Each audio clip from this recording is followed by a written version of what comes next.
श्रीमद् भगवद गीता अध्याय 2 गीता का सार श्लोक 70। आपूर्यमानम अचल प्रतिष्ठम समुद्रम आपः प्रविशन्ति यद्ध तद्वत् कामा यम प्रविशन्ति सर्वे सह शांतिम अपनोति न काम कामी। जो पुरुष समुद्र में निरंतर प्रवेश करती रहने वाली नदियों के समान इच्छाओं के निरंतर प्रवाह से विचलित नहीं होता और जो सदैव स्थिर रहता है वही शांति प्राप्त कर सकता है, वह नहीं जो ऐसी इच्छाओं को तुष्ट करने की चेष्टा करता हो। वर्षा काल में नदियों और नदों का जल बहुत बढ़ जाता है। कई नदियों में बाढ़ आ जाती है, परंतु जब वह जल चारों ओर से जल द्वारा परिपूर्ण समुद्र में आकर मिलता है तब समुद्र बढ़ता नहीं, अपनी मर्यादा में ही रहता है। परंतु जब गर्मी के दिनों में नदियों और नदों का जल बहुत कम हो जाता है तब समुद्र घटता नहीं। तात्पर्य है कि नदी नदों का जल ज्यादा आने से अथवा कम आने से या न आने से तथा बरवानल जल में पैदा होने वाली अग्नि और सूर्य के द्वारा जल का शोषण होने से समुद्र में कोई फर्क नहीं पड़ता। वह बढ़ता घटता नहीं, उसको नदी नदों के जल की अपेक्षा नहीं रहती। वह तो सदा सर्वदा ज्यों का त्यों ही परिपूर्ण रहता है और अपनी मर्यादा का कभी त्याग नहीं करता। ऐसे ही संसार के संपूर्ण भोग उस परमात्म तत्व को जानने वाले संयमी मनुष्य को प्राप्त होते हैं, उसके सामने आते हैं, पर वे उसके कहे जाने वाले शरीर और अंतःकरण में सुख दुख रूप विकार पैदा नहीं कर सकते। अतः वह परम शांति को प्राप्त होता है। उसकी जो शांति है वह परमात्म तत्व के कारण से, भोग पदार्थ के कारण से नहीं। यहाँ जो समुद्र और नदियों के जल का दृष्टांत दिया गया है वह स्थित प्रज्ञ संयमी मनुष्य के विषय में पूरा नहीं घटता, कारण कि समुद्र और नदियों के जल में तो सजातीयता है, अर्थात जो जल समुद्र में भरा हुआ है उसी जाति का जल नद नदियों से आता है और नद नदियों से जो जल आता है उसी जाति का जल समुद्र में भरा हुआ है। परंतु स्थित प्रज्ञ और सांसारिक भोग पदार्थों में इतना फर्क है कि इसको समझाने के लिए रात दिन आकाश पाताल का दृष्टांत भी नहीं बैठ सकता, कारण कि स्थित प्रज्ञ मनुष्य जिस तत्व में स्थित है वह तत्व चेतन है, नित्य है, सत्य है, असीम है, अनंत है और सांसारिक भोग पदार्थ जड़ है, अनित्य है, असत है, सीमित है, अंत वाले हैं। दूसरा अंतर यह है कि समुद्र में तो नदियों का जल पहुंचता है, पर स्थित प्रज्ञ जिस तत्व में स्थित है वहां ये सांसारिक भोग पदार्थ पहुंचते ही नहीं, प्रत्युत केवल उसके कहे जाने वाले शरीर अंतःकरण तक ही पहुंचते हैं। अतः समुद्र का दृष्टांत केवल उसके कहे जाने वाले शरीर और अंतःकरण की स्थिति को बताने के लिए ही दिया गया है। उसके वास्तविक स्वरूप को बताने वाला कोई दृष्टांत नहीं। ना काम कामी, जिनके मन में भोग पदार्थों की कामना है, जो पदार्थों को ही महत्व देते हैं, जिनकी दृष्टि पदार्थों की तरफ ही है, उनको कितने ही सांसारिक भोग पदार्थ मिल जाए तो भी उनकी तृप्ति नहीं हो सकती। उनकी कामना, जलन, संताप नहीं मिट सकते, तो फिर उनको शांति कैसे मिल सकती है, कारण कि चेतन स्वरूप की तृप्ति जड़ पदार्थों से हो ही नहीं सकती। श्लोक 71। विहाय कामान यह सर्वान पुमान चढ़ती निष्पृह निर्ममः निरअहंकारः सह शांतिम अधिगच्छति। जिस व्यक्ति ने इंद्रियां तृप्ति की समस्त इच्छाओं का परित्याग कर दिया है, जो इच्छाओं से रहित रहता है और जिसने सारी ममता त्याग दी है तथा अहंकार से रहित है, वही वास्तविक शांति को प्राप्त कर सकता है। अप्राप्त वस्तु की इच्छा का नाम कामना है। स्थित प्रज्ञ महापुरुष संपूर्ण कामनाओं का त्याग कर देता है। कामनाओं का त्याग कर देने पर भी शरीर के निर्वाह मात्र के लिए देश, काल, वस्तु, व्यक्ति, पदार्थ आदि की जो आवश्यकता दिखती है, अर्थात जीवन निर्वाह के लिए प्राप्त और अप्राप्त वस्तु आदि की जो जरूरत दिखती है, उसका नाम स्पृहा है। स्थित प्रज्ञ पुरुष इस स्पृहा का भी त्याग कर देता है, कारण कि जिसके लिए शरीर मिला था और जिसकी आवश्यकता थी उस तत्व की प्राप्ति हो गई, वह आवश्यकता पूरी हो गई। अब शरीर रहे चाहे ना रहे, शरीर निर्वाह हो चाहे न हो, इस तरफ वह बेपरवाह रहता है। यही उसका निष्पृह होना है। निष्प्रिय होने का अर्थ यह नहीं है कि वह निर्वाह की वस्तुओं का सेवन करता ही नहीं, वह निर्वाह की वस्तुओं का सेवन भी करता है, पथ्य कुपथ्य का भी ध्यान रखता है, अर्थात पहले साधना अवस्था में शरीर आदि के साथ जैसा व्यवहार करता था वैसा ही व्यवहार अब भी करता है, परंतु शरीर बना रहे तो अच्छा है, जीवन निर्वाह की वस्तुएं मिलती रहे तो अच्छा है, ऐसी उसके भीतर कोई परवाह नहीं होती। इस अध्याय के 55वें श्लोक में प्रजहाति यदा कामान सर्वान पदों से कामना त्याग की जो बात कही थी वही बात यहाँ विहाय कामान्य सर्वान पदों से कही है। इसका तात्पर्य है कि कर्म योग में संपूर्ण कामनाओं का त्याग किए बिना कोई स्थित प्रज्ञ नहीं हो सकता, क्योंकि कामनाओं के कारण ही संसार के साथ संबंध जुड़ा हुआ है। कामनाओं का सर्वथा त्याग करने पर संसार के साथ संबंध रह ही नहीं सकता। निर्ममः स्थित प्रज्ञ महापुरुष ममता का सर्वथा त्याग कर देता है। मनुष्य जिन वस्तुओं को अपनी मानता है वे वास्तव में अपनी नहीं है, प्रत्युत संसार से मिली हुई वस्तु को अपनी मानना भूल है। यह भूल मिट जाने पर स्थित प्रज्ञ वस्तु, व्यक्ति, पदार्थ, शरीर, इंद्रियां आदि में ममता रहित हो जाता है। निरहंकार यह शरीर मैं ही हूँ, इस तरह शरीर से तादात्म्य मानना अहंकार है। स्थित प्रज्ञ में यह अहंकार नहीं रहता। शरीर, इंद्रियां, मन, बुद्धि आदि सभी किसी प्रकाश में दिखते हैं और जो मैंपन है उसका भी किसी प्रकाश में भान होता है। अतः प्रकाश की दृष्टि से शरीर, इंद्रियां, मन, बुद्धि, अहमता ये सभी दृश्य हैं। दृष्टा दृश्य से अलग होता है, यह नियम है। ऐसा अनुभव हो जाने से स्थित प्रज्ञ निरहंकार हो जाता है। सह शांतिम अधिगच्छति स्थित प्रज्ञ शांति को प्राप्त होता है। कामना, स्पृहा, ममता और अहमता से रहित होने पर शांति आकर प्राप्त होती है ऐसी बात नहीं है। प्रत्युत शांति तो मनुष्य मात्र में स्वतः सिद्ध है। केवल उत्पन्न एवं नष्ट होने वाली वस्तुओं से सुख भोगने की कामना करने से, उनसे ममता का संबंध रखने से ही अशांति होती है। जब संसार की कामना, स्पृहा, ममता और अहमता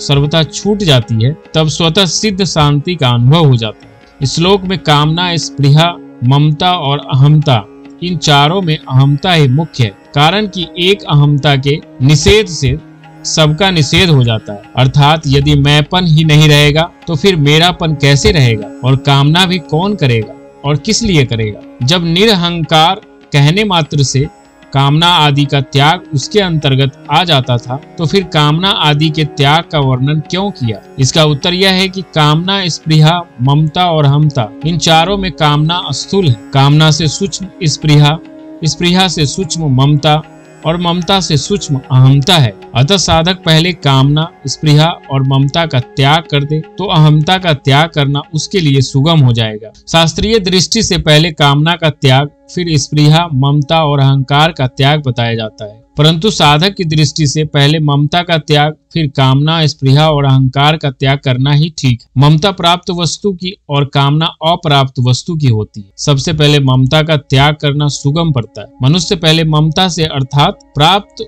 वस्तु के संबंध से ही फंसता है। पहले ममता का त्याग करने से निष्काम होने की सामर्थ्य आ जाती है, कामना का त्याग करने से निष्प्रिय होने की सामर्थ्य आ जाती है और स्पृहा का त्याग करने से निरहंकार होने की सामर्थ्य आ जाती है। शास्त्रीय दृष्टि के अनुसार चलने से मनुष्य पंडित हो जाता है और साधक की दृष्टि के अनुसार चलने से मनुष्य को अनुभव हो जाता है। अहमता, ममता से रहित होने के उपाय। कर्म योग की दृष्टि से मेरा कुछ नहीं है, क्योंकि मेरा किसी वस्तु, व्यक्ति, परिस्थिति, घटना, अवस्था आदि पर स्वतंत्र अधिकार नहीं है। जब मेरा कुछ नहीं है तो मेरे को कुछ नहीं चाहिए, क्योंकि अगर शरीर मेरा है तो मेरे को अन्न, जल, वस्त्र आदि की आवश्यकता है, पर जब शरीर मेरा है ही नहीं तो मेरे को किसी की कुछ भी आवश्यकता नहीं है। जब मेरा कुछ नहीं और मेरे को कुछ नहीं चाहिए तो फिर मैं क्या रहा, क्योंकि मैं तो किसी वस्तु, शरीर, स्थिति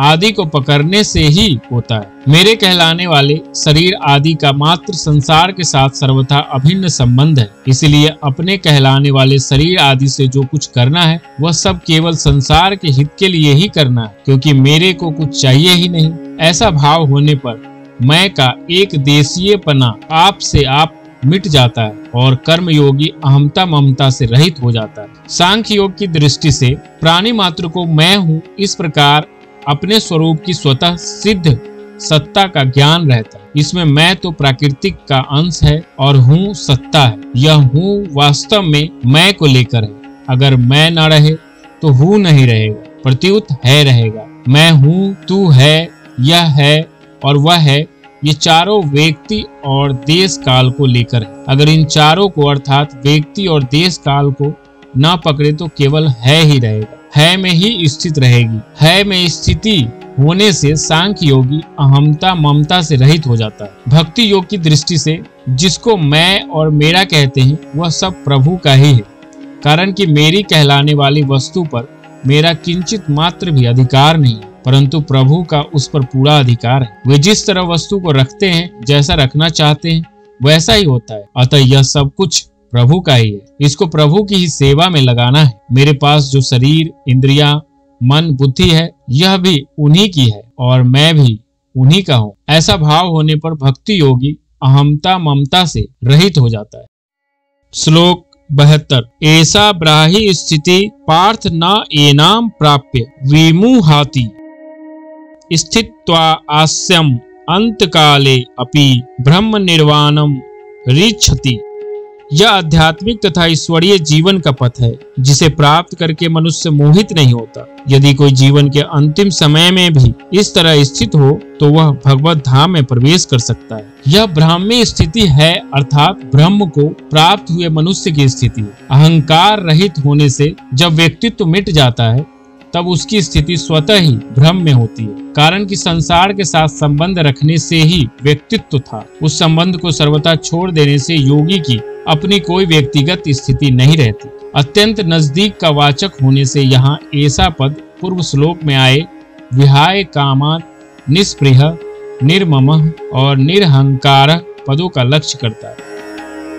भगवान के मुख से तेरी बुद्धि जब मोह कलिल और श्रुति विप्रतिपत्ति से तर जाएगी तब तू योग को प्राप्त हो जाएगा। ऐसा सुनकर अर्जुन के मन में यह जिज्ञासा हुई कि वह स्थिति क्या होगी। इस पर अर्जुन ने स्थित प्रज्ञ के विषय में 4 प्रश्न की। उन चारों प्रश्नों का उत्तर देकर भगवान ने यहाँ वह स्थिति बताई कि वह ब्राह्मी स्थिति है। तात्पर्य है कि वह व्यक्तिगत स्थिति नहीं है, अर्थात उसमें व्यक्तित्व नहीं रहता। वह नित्य योग की प्राप्ति है, उसमें एक ही तत्व रहता है। इस विषय की तरफ लक्ष्य कराने के लिए ही यहाँ पार्थ संबोधन दिया गया है। नयनांग प्राप्त विमुहति। जब तक शरीर में अहंकार रहता है तभी तक मोहित होने की संभावना रहती, परंतु जब अहंकार का सर्वथा अभाव होकर ब्रह्म में अपनी स्थिति का अनुभव हो जाता है तब व्यक्तित्व टूटने के कारण फिर कभी मोहित होने की संभावना नहीं रहती। सत्य और असत को ठीक तरह से न जानना ही मोह है। तात्पर्य है कि स्वयं सत्य होते हुए भी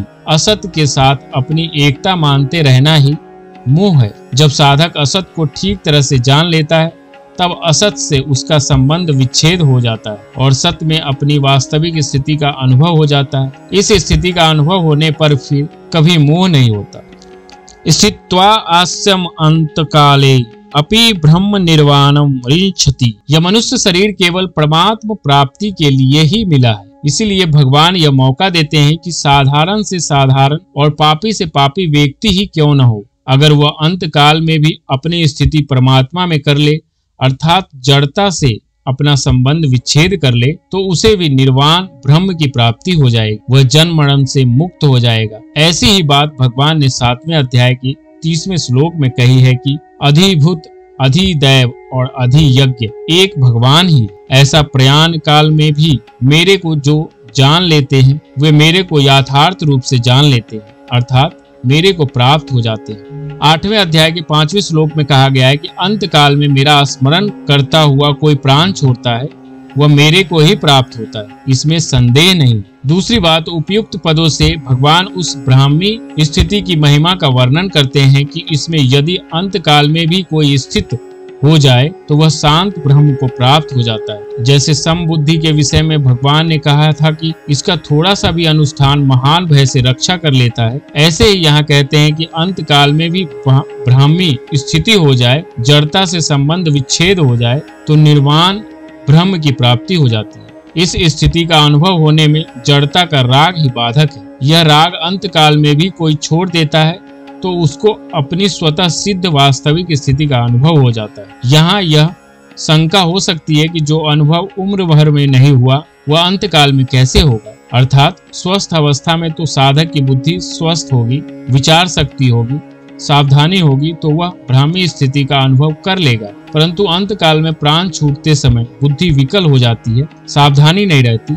ऐसी अवस्था में ब्राह्मी स्थिति का अनुभव कैसे होगा? इसका समाधान यह है कि मृत्यु के समय में जब प्राण छूटते हैं तब शरीर आदि से स्वतः ही संबंध विच्छेद होता है। यदि उस समय उस स्वतः सिद्ध तत्व की तरफ लक्ष्य हो जाए तो उसका अनुभव सुगमता से हो जाता है। कारण कि निर्विकल्प अवस्था की प्राप्ति में तो बुद्धि, विवेक आदि की आवश्यकता है, पर अवस्थातीत तत्व की प्राप्ति में केवल लक्ष्य की आवश्यकता है। वह लक्ष्य चाहे पहले के अभ्यास से हो जाए, चाहे किसी शुभ संस्कार से हो जाए, चाहे भगवान या संत की अहेतुकी कृपा से हो जाए, लक्ष्य होने पर उसकी प्राप्ति स्वतः सिद्ध है। यहाँ अपि पद का तात्पर्य है कि अंत काल से पहले अर्थात जीवित अवस्था में यह स्थिति प्राप्त कर ले तो वह जीवन मुक्त हो जाता है। परंतु अगर अंत काल में भी यह स्थिति हो जाए अर्थात निर्मम निरंकार हो जाए तो वह भी मुक्त हो जाता है। इसका तात्पर्य यह है कि यह स्थिति तत्काल हो जाती है। स्थिति के लिए अभ्यास करने, ध्यान करने, समाधि लगाने की किंचित मात्र भी आवश्यकता नहीं है। भगवान ने यहाँ कर्म योग के प्रकरण में ब्रह्म निर्वाणम पद दिया है। इसका तात्पर्य है कि जैसे सांख्य योगी को निर्वाण ब्रह्म की प्राप्ति होती है, ऐसे ही कर्म योगी को भी निर्वाण ब्रह्म की प्राप्ति होती है। इसी बात को 5वें अध्याय के 5वें श्लोक में कहा गया है कि सांख्य योगी द्वारा जो स्थान प्राप्त किया जाता है वही स्थान कर्म योगी द्वारा भी प्राप्त किया जाता है।